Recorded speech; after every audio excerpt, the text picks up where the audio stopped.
Across the world, people have their housing costs taken away as much as half of their income. Have you ever thought of trying to change that? The good news is there is a way. House hacking is real, and we are here to show you how other people just like you have made it happen. Welcome to the House Hacking Podcast. And here is your host, house hacking expert, Andrew Kerr. All right, so if you're just joining us for the first time, I just want to let you know briefly about this podcast. The idea is all about helping the average individual reduce or completely eliminate their housing costs. We do this by featuring guests that have actually hacked their housing so you can hear how they did it and learn from them directly. I also want to give a big thank you to all of our listeners at this point. If you've been enjoying the show, please take a minute and leave us a review on Apple Podcast or wherever you listen to your podcasts. The more reviews we have, the bigger we can make this house hacking community and the more folks that we can actually help. Now, I'm really excited about today's guest. He's coming all the way from Dubai. Coming up, we're going to have Zach. Zach is a professional educator and writer who's been teaching for well over a decade. And in his own words, he became obsessed with personal finance and dove in head first. In the past few years, he's launched a website and blog called The Happiest Teacher. He's got involved with a group called Simplify and several local personal finance groups there in Dubai. He's been featured multiple times in local newspapers, radio, financial forums all around Dubai. So at this point, I want to go ahead and welcome Zach. Zach, thanks for dialing in all the way from Dubai. Oh, it's my pleasure. Thanks so much for having me. Yeah, so Dubai, how far are you ahead time-wise from the States? Well, from your time zone, I'm 7 hours. Awesome. Just ending your day. In Dubai, you guys usually have, is it Friday and Saturday off and then work Sunday through Thursday? Yeah. Is that right? That's exactly right. So today was the end of my weekend. Oh, awesome. Well, I appreciate you taking the equivalent of our Saturday or Sunday evening to come on and share your sort of house hacking story with us. So let's just start off. Could you just give us sort of a high level summary of your situation and the house hack story that you've done? Sure, absolutely. So basically, our school gives us a housing allowance if we don't want to live in teacher housing, and that's about $18,000 US. And they're really nice about it. If you don't spend it, they just give you the difference. So all the previous years, I had lived in a serviced apartment, which is like living in a hotel. But it was costing me a few grand out of pocket on top of what they gave me. So then I decided that I wanted to do a house hack, and I found a room, like a big master bedroom in a giant mansion by the beach, basically, and decided to live there instead, and it saved me a whole bunch of money. That is really, really cool. So let's sort of go back to the beginning there. I feel like there's a lot in that overview that we can cover. So you obviously definitely sound very American. Are you originally from the States, or did you grow up in Dubai and decide to move there?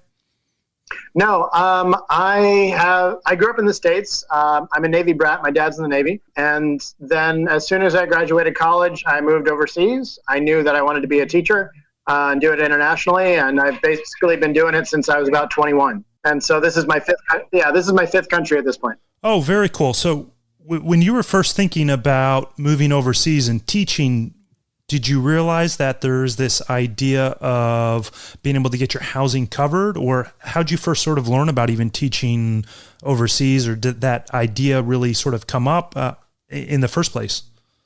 Yeah, well, when I first got my first teaching job, I was basically teaching English. I was teaching sort of at a regular school, but it wasn't accredited, so it wasn't officially like an international school or anything like that.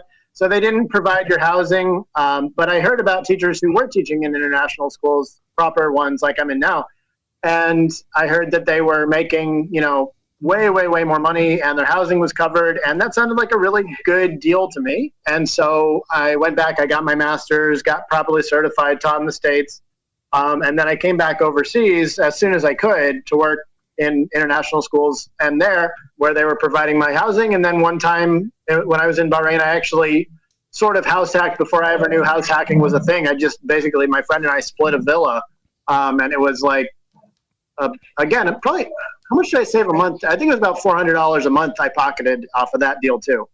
Okay, great. So your sort of first job out of college, you actually went and moved overseas, you said, and that was at a non-accredited university. Where was that at? Where were you teaching? Yeah, it wasn't a university. It was just a middle school. Well, it was a K-8 at that point. It was in Thailand, down in Hat Yai, a city about 45 minutes from the Malaysian border. Oh, wonderful. So when you were in Thailand, they obviously weren't covering your housing at that point, but what were you actually spending for housing costs? It was cheap. I was in basically like a studio apartment without a kitchen. And, I was straight out of college. I didn't know any better. I was just happy not to be living with, 5 other roommates and a dog in a 3-bedroom apartment like I was back in college. And so I was happy with my own space. And it was about $125 a month for rent, if I remember correctly. I mean, even at that, compared to what most people were paying just out of college and still having roommates, were spending way more than $125 a month. Yeah. So even from that standpoint, I mean, this whole idea of geo arbitrage is really starting to get big in the personal finance community, where you can take a job abroad, get really great income, you're able to save more because the cost of livings are so low. Or this idea, if you're trying to retire early, move overseas, your dollar goes just so much further. So you moved over to Thailand, you had cheap housing, $125 a month, and then you said you decided to go back to school to get your master's. Did you actually do your master's overseas, or did you come back to the U.S. for that? No, I went back to the States for that. I did it at Christian Brothers University in Memphis. Oh, awesome. Did you realize that you had to have a master's to keep teaching overseas and get into those accredited universities, or did your normal 4-year degree not qualify you for that? Or was this sort of a strategic thought of, I want to teach more overseas, get the better, more lucrative jobs, and I need the master's? How'd that all work out? Yeah, that's exactly right. Yeah, basically, I mean, after college, I wanted to make sure that this was really what I wanted to do. And I had a TEFL certificate, which was a 3-week course that I did when I was 20. And that was enough to get me the job in Thailand, but it's not enough to get me a job at a proper international school. So once I learned about international schools and realized that I wanted to do this for the rest of my life, I knew I needed that master's because I didn't have proper certification. So I went back and I got my Master's of Arts in Teaching, and I taught for a year in the States as well. And then I immediately went right back overseas. Okay, well, one thing I want to touch on real quick is the TEFL certification. You mentioned it was good enough, it was 3 weeks, and it was good enough to get a job overseas. I've seen that quite a bit as a way for folks to go overseas, is say, go get your TEFL certification, it gets you overseas. But is that really more meant for sort of short term, if you just want to go teach for a year or two overseas and sort of have fun traveling and then come back and start a normal life? Or could you actually make a long-term career with it? You can do either way. I've got friends that have taught with their TEFL for decades at this point. I mean, you're not going to make a ton of money, but you can make plenty to live on. And some places you will make good money. Vietnam, South Korea, parts of China, you can make really good income with just a TEFL and a bachelor's degree in pretty much anything. Okay, so it's worthwhile, but what made you say, I want to go back to the States and spend this money? Was it, tell me just a little bit about your thought process of why go spend this money on higher education for a lifelong career if TEFL could get you, through a decade overseas? Sure. Well, it's TEFL, just so people don't get confused. It's just TEFL. And basically what I was seeing was that when I was doing what I was doing in Thailand, I was only getting about $1,000 US a month, which was fine to live on. I was even able to save about half my salary doing that because life was cheap there. But I knew that the proper international school teachers were making 3 or 4 times that. So I knew that would have been a lot better even than what I was doing. And I felt like I probably wanted a family at some point. And I couldn't do that on $1,000 a month, but you can definitely do that on $3,000 or $4,000 a month. Absolutely. So you came back to Memphis, you did your master's, and then you spent a year teaching in the U.S. Was that also there in Memphis? It was while I was getting my master's. Oh, wonderful. So while you're living there in Memphis, what was your housing situation like? For the first couple months, I lived with my dad, and then I got a place with some friends. And then I moved into a different place with just one friend, and then he moved out and got married, and it was just me for like the last 6 months there. And then what do you think you were averaging for your housing costs during that point while you were going to school in those couple different living situations? I think it started around $300 a month for the room. And then I think it was probably about $400 when it was with a roommate, and then maybe $800 when the roommate left. I could be wrong about that. That was a long time ago. Okay, great. Yeah, that just sort of gives us a good range. I mean, even when you compare it to, you were $125 a month in Thailand, now you're back in the States and you're $300 to $400, $700, $800 or so when you're living in a place on your own. Exactly. And then how old were you when you finished that year of teaching in your master's? I would have been in 2008. I would have been 25. How'd you decide where you wanted to go after that? So you knew you wanted to go overseas and teaching, but if there's someone that's listening, that's a teacher, and they're thinking of going overseas, how do you actually get started in that process? Obviously you had been in Thailand, but now you're looking for these more lucrative jobs. You have the master's, where'd you look and what was your decision place on where you wanted to go to? Just tell me a little more about that. Yeah, absolutely. And if you want, there's a link on my blog for how I got the job overseas, and it has all the links for resources. But I don't know if you have show notes or whatever. Yeah, we'll add those in the show notes. Yeah. But basically, I went to a job fair for an organization called ISS, International School Services. And I went to their job fair in New York. And it's sort of like speed dating for teaching jobs. And they're not the only ones that do it. And a lot of them are going more online now. But this is back in 2008, so it was a little different back then. And you sign up for a bunch of schools, and then hopefully you get a job. And by odd coincidence, had gone on vacation in the Middle East and enjoyed it. And when I walked up to the table of this school that eventually hired me, they said, "Oh, we're in the Middle East." I said, "Oh, that's fine." And they said, "You're not afraid of the Middle East?" I said, "No." And they said, "But you're American. All Americans are afraid of the Middle East." And I said, "I'm not." And that was pretty much what got me the job. That's a lot of people's impression. Even, just before we started this show, Zach and I were chatting about where he was living now. And my wife and I just did a big trip to the Middle East. We were in Qatar, Egypt, and Jordan. And we had a lot of those same reactions. Even now in, 2019, our family was like, "You're going to the Middle East? Oh my goodness. You're really going to take that risk?" And then after we came back, it was, were you safe? I mean, I'm so glad you got back okay. It was just this disconnect where a lot of times I think our cities here in the U.S. are more dangerous than a lot of other cities around the world. Yeah, absolutely. I mean, people in Memphis ask me if I'm safe in Dubai, and I just laugh at them. I'm like, Dubai is one of the lowest crime rates in the world. Look at yourselves in Memphis. Absolutely. All right. So you're in New York at the ISS. You met with this company. They said they're in the Middle East. Where was that first position to? It was in Bahrain.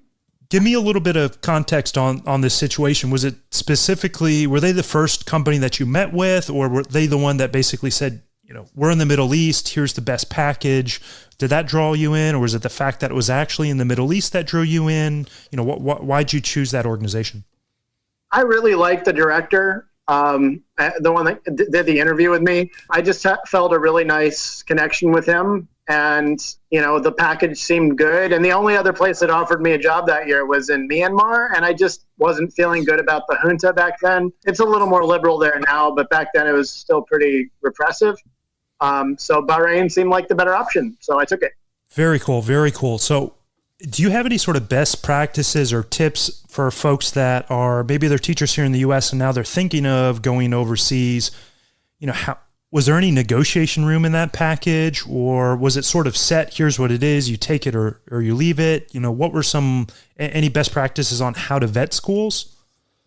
Yeah, well, those are different questions. The first is you don't negotiate for schools, any international schools really. They have salary ladders, and you can boost up the salary ladder by getting more advanced degrees or more years of experience. But you're not, and they have a pretty boilerplate contract of benefits. So I've never seen or heard of anybody successfully negotiating a package with an international school. So it's pretty much a take it or leave it situation. Absolutely. And if you don't like it, you can find another school. Yeah. And there's a lot of schools out there. So, that does work out. And the other question, what was the other question? Yeah, so you really like the director, but then how'd you decide on the geographic area? Or was it you met the director and you liked what the school is offering, and it just happened to be in the Middle East and you were comfortable traveling and living there? Yeah, that's exactly it. I was already comfortable because I'd been on a holiday to the region and liked it, and then I liked the director, and I just wanted to get out of Memphis, really. That was pretty much I knew I wanted to be overseas. I knew I wanted to be out of Memphis, and it was a decent job and it paid fine. And, so I left, and it worked out well. I was able to pay off like $26,000 of student loans. I was able to buy about $20,000 of photography equipment, and I came out $20,000 in the black instead of the red after just 4 years there. In just 4 years, you did all that. That is pretty amazing. Yeah. Well, I've always been a bit of a hustler too. I was running photography courses for the community. I played in the orchestra. I shot photography as a business there as well. So, I had some side hustles going on back way before I knew the word for side hustle. Oh, and I tutored as well. Okay, great. How is the pay set up in a situation like that? Do you have to do a bank account in country, or do they send the money to a U.S. bank account? I mean, just expand a little bit on the pay situation, how you get paid, the frequency. Yeah, pretty much every international school I've worked at, they pay you once a month, which you get used to. It's a little weird at first, but it helps you learn how to budget, honestly. And then you usually have a local bank account, and then when you want, you can send money back through an electronic wire transfer. And depending on how big your bank is in the States, that can be more or less automatic. I still have to go and fill out paperwork. It's kind of a pain in the butt. I usually only do it about 4 times a year.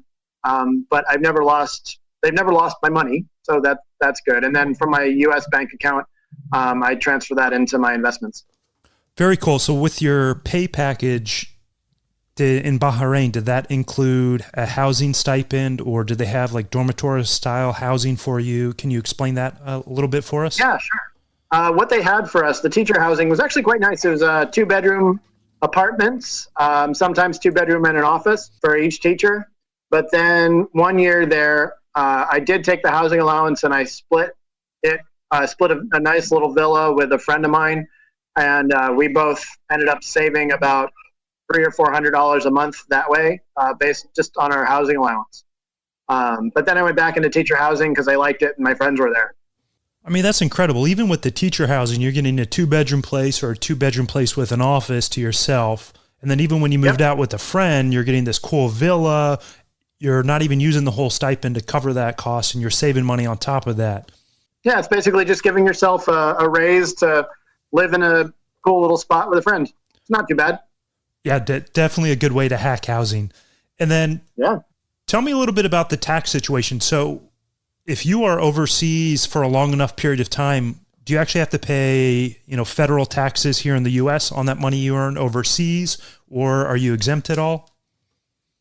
You're exempt for, I think, the first $105,000 US per year, the foreign earned income exclusion, FEIE, I think it is. And after that, you do have to pay as long as it's for a foreign company. All my international schools have been foreign companies. And I've never made $100,000 as a teacher. That's just not something you do. Generally, there are some places where you can get up into that range, but it's pretty rare. And because of that, I have not paid federal taxes for my pretty much whole career, as long as I've been overseas. That is absolutely crazy, and I love it. I've heard about the FEIE before. I've never been overseas long enough to where I've been able to do that and been paid by a foreign company. Now, when you were in Bahrain, so you didn't have to pay federal taxes. Did you have to pay any local income or payroll taxes or whatever the equivalent might be there in the local country? No. I mean, if we did, they took care of it. So we didn't really ever have to file taxes or anything like that. It was the same in China where I worked. It's the same here in the UAE as well. Wonderful. So you were in Bahrain for 4 years. You just mentioned China. Is that where you went next after Bahrain? Yep, exactly right. I was there for 2 years. And then how'd you end up deciding on that? Was this a sister school that you went to, or did you go back to a job fair again, or how'd you come across that option? And tell me a little bit about your compensation package. Did it include housing, not housing? Yeah.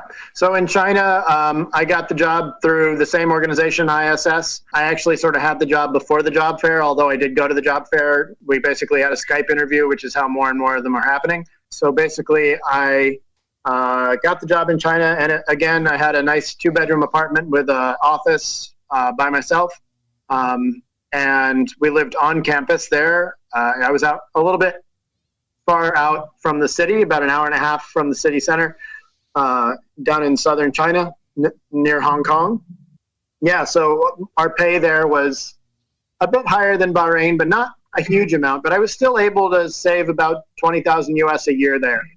That is absolutely crazy. And I think it's just phenomenal. You know, folks in the US sometimes struggle and live paycheck to paycheck. And with house hacking, you can help reduce or eliminate that. But here you are, you're going overseas, you're getting this really cool international experience. Your housing's covered, and that's helping you save, 20 grand a year while living in China is really, really cool.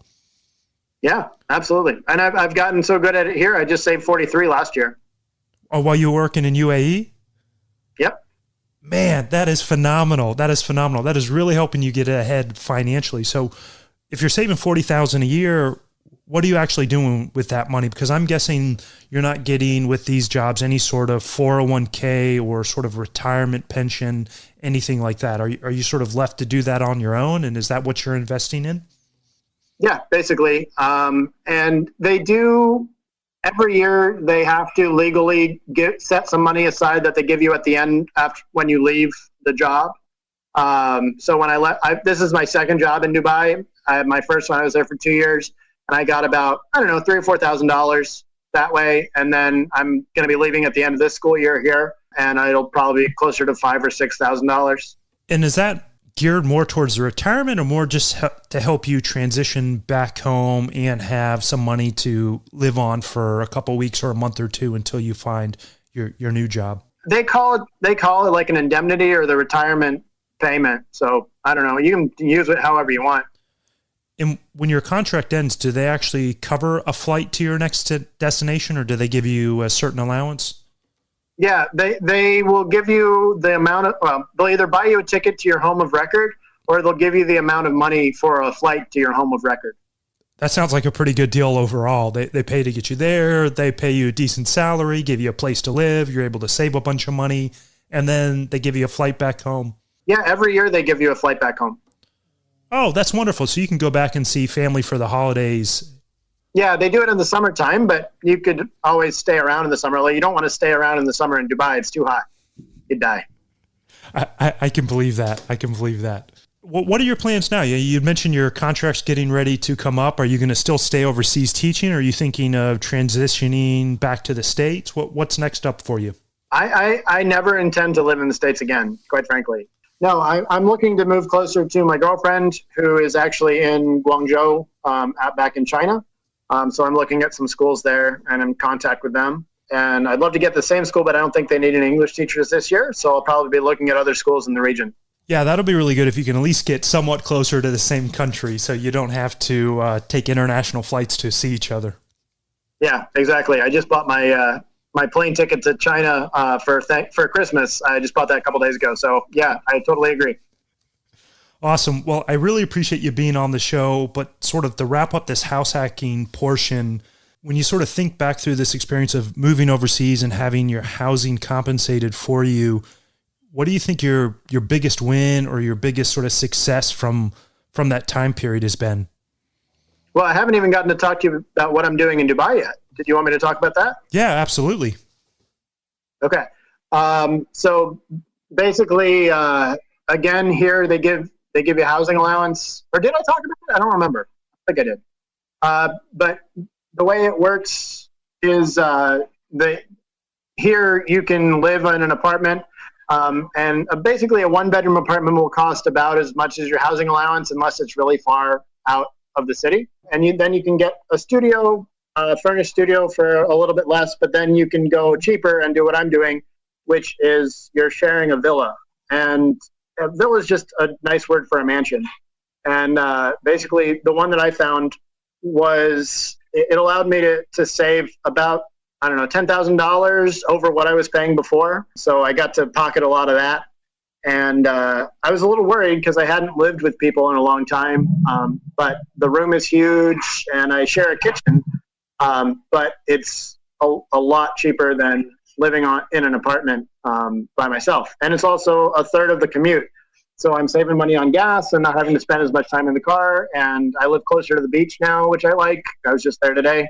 I like to go as often as I can. And it's kind of fun because I live in this weird fancy room with a chandelier and the giant king-size bed with a velvet back. It's really kind of interesting and unique. That sounds really, really cool. Do you have any pictures of that up on your website? Yeah, on that original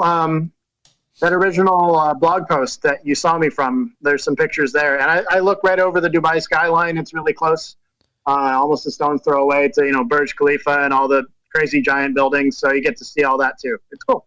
Well, we'll make sure to link to that in the show notes for everyone, so you can go check out the mansion that he's living in and see the skyline. I think that is phenomenal. You're saving money. You're living in a foreign country. You've got this beautiful skyline. Your commute to work is shorter. You're near the beach, which you love. I mean, you're sort of building this ideal lifestyle and having someone else pay for it. I don't think you can get any better than that. It'd be hard. It'd be a challenge. Awesome. So maybe that's the answer to that first sort of big question there is that your sort of biggest win, your biggest success is living in this mansion and having this really picture perfect lifestyle? Well, I think it was overcoming my own fear, really, because I had been living in apartments by myself for years at this point, and I didn't know how I'd be able to handle having other people around and things like that. But, and I think that inertia stops people from taking those sorts of risks. But I had seen a couple of my friends who had been doing the same thing, and they were both FI, and they're both in their 30s. So, I knew this was a big needle mover, and I wanted to move myself in that direction as well. And so I, kind of overcame my fears and took the leap and, built in a little part of my contract that, if I didn't like it after 3 months, I could leave without any penalty. But then I did like it, so I just paid the rest of it, and now I don't have to worry about it for the rest of the year. Very cool. Very cool. Yeah, I know a lot of times, sometimes we're our own worst enemy, or we create these fears in our head that we have to overcome or push ourselves outside of our comfort zone really to sort of get ahead in any big area.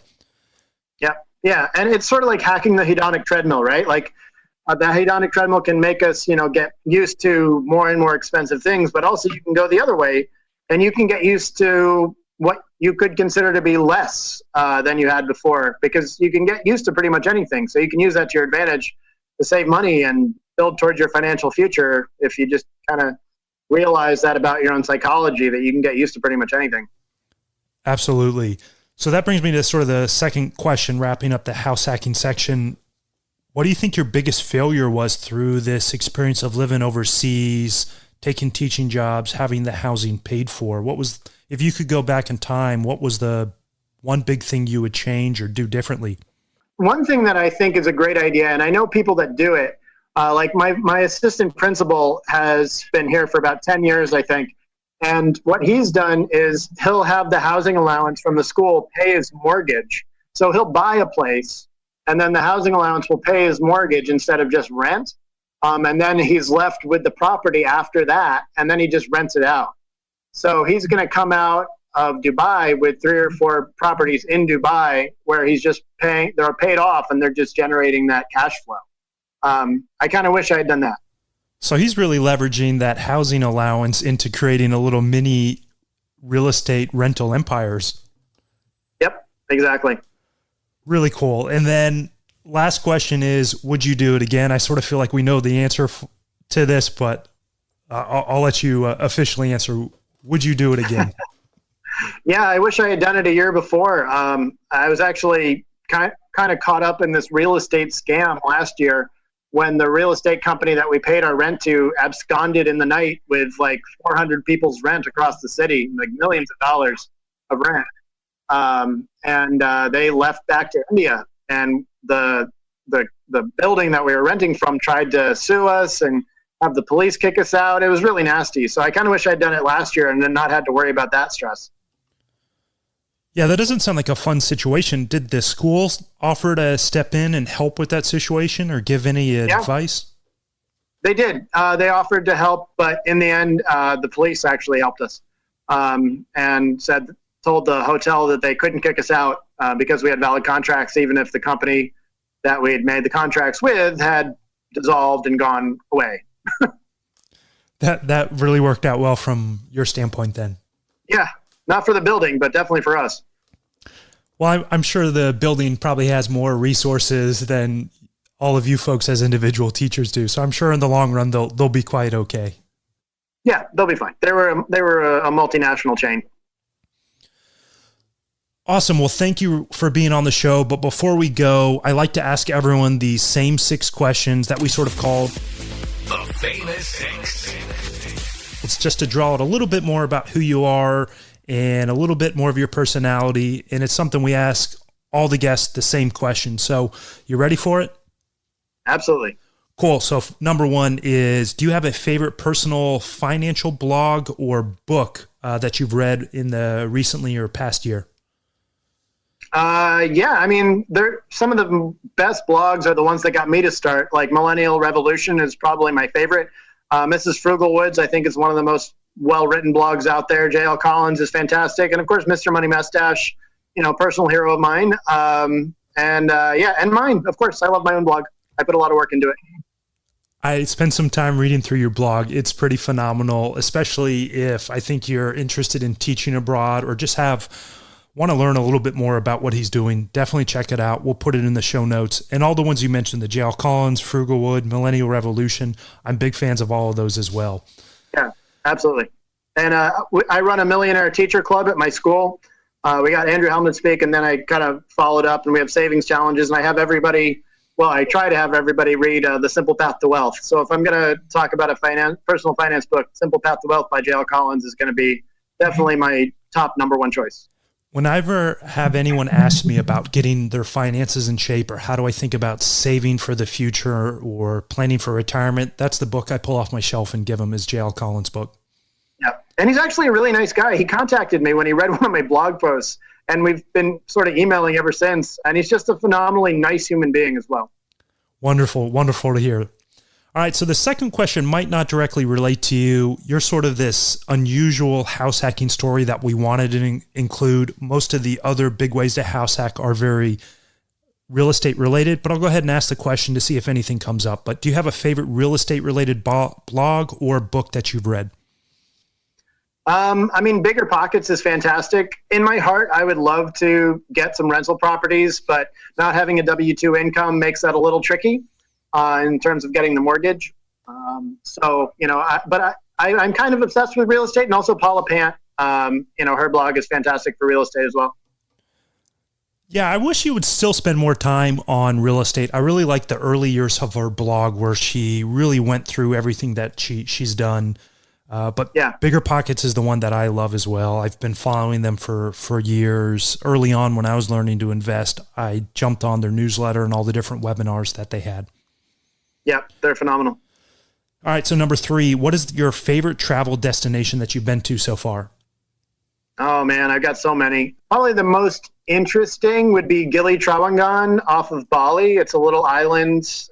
There's no motorized vehicles. At least there wasn't when I was there. It's just a little surfing and diving community, and it's super pristine, and it's just gorgeous. Wonderful. And then what's next on your travel vacation list? I know you had mentioned going to China to see your girlfriend. So outside of that, are you two planning to do anything together anytime soon, or is that your big next travel destination? Yeah, that's Christmas. I might be going to Greece in spring break to meet up with family there on Crete, but I'm not sure about that. That's a possibility. I really would like to I wanted to do a yoga and surfing retreat in Sri Lanka as well, but I think that's not going to happen this time around. But those are tops of the list right now. Yeah, I imagine one of the other benefits of living in Dubai is having these big worldwide air carriers where you can get some pretty decent airfare and direct flights to a lot of different places. Yeah, it's a big hub. Great. And number 5, what is the biggest bucket list item that you have yet to accomplish? Well, I think that's coming up the next year, if everything goes right, will be my Southeast Asia fire number. Basically, I have my fire numbers set up by geographic arbitrage, and I know how much it would cost me to live in Thailand again or somewhere like that.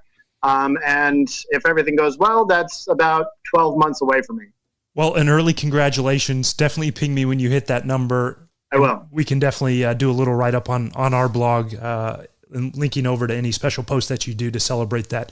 And my wife and I, we've actually looked at, as we sort of built our real estate empire here in the States, we started thinking about, okay, what's our FI number if we were to be in Asia, in Central and South America, and then Europe. And that's the way we sort of looked at it, was we'd like to end up in Europe, but where are some other places around the world that we can live for 2 to 5 years and have our real estate cash flow pay for us to live over there. Yeah, absolutely. I mean, when I was living in Thailand, I was living just fine for $500 a month US, and I know that now I could probably do about the same for about $750 a month US. So that makes your FI number a lot lower. Absolutely. Really, really low. And then our 6th and final question is, what is your sort of favorite life hack that you have? Probably batch cooking. I'm a big believer in the power of what you eat. And if you only have to cook twice a week because you're batch cooking, your life gets a lot simpler and easier, and you have a lot more time to do whatever you want. And you can also stay healthier that way. So I like to call that selective laziness. Let me group stuff together, do a bunch of hard work so I can be lazy the rest of the week.